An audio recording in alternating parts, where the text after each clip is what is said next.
Technology, the times of name-calling on the playground have transformed into pictures on an everlasting platform. Questions for school officials in Massachusetts. It comes after the death of a 15-year-old student who killed herself after enduring months of verbal assaults and threats from her classmates. According to the NJ Bully Bill, in 2010, the chronic persistence of school bullying has led to student suicides across the country, including in New Jersey.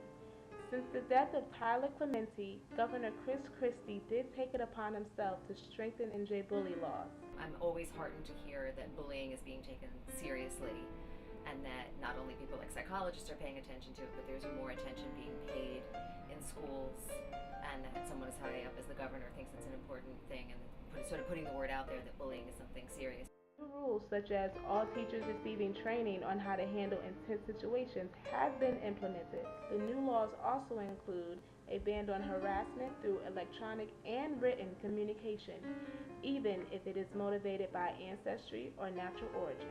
In terms of its effectiveness, I've heard mixed things. I've heard in some schools it just creates a lot of paperwork and bureaucracy for student assistance counselors, but I think the fact that schools are more on top of it is definitely a plus. Nancy Friedman has been a psychologist at Montclair State University, counseling and psychological service for 11 years. I feel like there's a really high demand for our services, and I feel like students, when they do find us, sometimes students don't know we exist. When they do, they're really appreciative of the help we can give, because we do a lot of different things. We do individual therapy, group therapy, we have a psychiatrist on staff, we do Let's Talk, which is drop-in hours, so I feel good about all the different kinds of services we provide. Sadly, the struggles that plague our young teens today leave them with thoughts of suicide. Both teens, Amanda Todd and Felicia Garcia, left messages prior to their deaths. Garcia left her message on Twitter, while Todd left an 8-minute video of her story on note cards, explaining her years of torment 1 month prior to her death. I actually have a large number of clients who have been bullied, and it's been striking what a huge impact their experience of having been bullied has had on them as college students and as young adults or even older adults. It's really been something that they look back on as a very important and negative experience in their lives, and something that really contributes to some of the things they struggle with today. According to the U.S. Department of Health and Human Services, kids who are bullied and adolescents who are bullied are more likely to suffer from depression. They're more likely to have sleep problems. They tend to have lower test scores. The whole range of negative effects can be found among students who've been bullied, and it's especially bad for students who have been bullied repeatedly versus just one incident of bullying. They've done scans of the brains of people who have been bullied and found that there are differences. For instance, the corpus callosum, which is a thick bundle of fibers that connects the left and right hemisphere, those are parts of the brains that are associated with memory, vision. I don't know what the impact on vision is. And so there are some arguments that students who are bullied may experience academic difficulties because the part of their brain that is involved with memory is impacted by being bullied. They've also done some animal studies where they took a small sort of submissive rat and put it in a cage with a larger, more aggressive rat and let him be bullied just on one occasion. And not that the rat brain is necessarily analogous to the human brain, but they found that even after one incident of bullying, although the younger, more submissive rat's brain was able to create new brain cells, they tended to die. There was like sort of a hiccup in the process, and the brain cells didn't survive after the experience of bullying. It's not 100% clear what would lead one person to commit suicide as a result of bullying versus another who maybe is more resilient, but sometimes the bullying can be so pervasive. They can feel so threatened or so hopeless, and especially among adolescents, where basically their whole lives revolve around what their peers think of them. And a lot of the bullying that goes on, people think of bullying, in the past as physical bullying, but really the majority of bullying is sort of verbal intimidation, spreading of rumors, manipulation, things like that. And especially with social media, that stuff can spread. And I think to a teen, it can look so hopeless that they're ever going to be able to get their good reputation back or be able to maintain any sort of friendship, that they feel so hopeless that they see suicide as the only out. No, it may be teens who are predisposed to depression already. It's very unclear. Even the studies that show that there's a higher rate of depression among kids who are bullied, there's also a question of, are kids who are depressed already more likely to be bullied?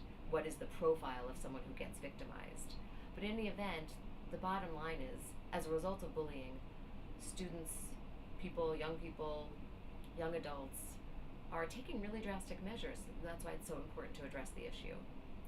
Cindy believes that attention should be paid to the oppressor as much as the victim. This really isn't about the one being bullied. There's something going on with the person bullying. Either they've gone through some traumatic experience in themselves and they're taking it out on this person, or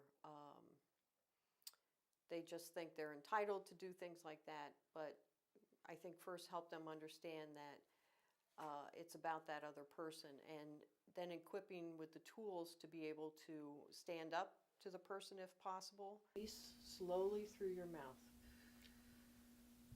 Now, did you notice your stomach coming out, or did it go in when you breathed in? Came in when I breathed in. It what? It came in when I breathed in. Okay. We want it for diaphragmatic breathing. We work with children as young as 3 years of age, all the way through adulthood, and we have 9 therapists. So we have people that somebody would be able to be a good match for the person that is seeking the help. And we have family program that really isn't therapy, but it's an opportunity for the family to come together and learn how to communicate, resolve conflicts, discipline, family traditions, things like that. So help strengthen. That's called building and maintaining healthy families. And that's one of our newest programs that we have.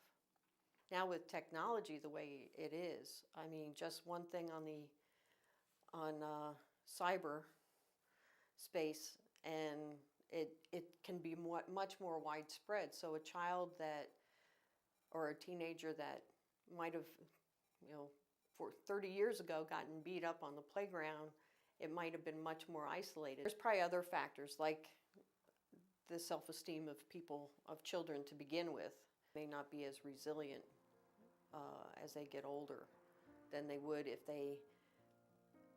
with the family to encourage them and give them a positive identity, where now families are so splintered and busy doing other things that the child might at a young age feeling less resilient, less worthwhile. I think one of the key things is for parents to really see the world through the child's eyes.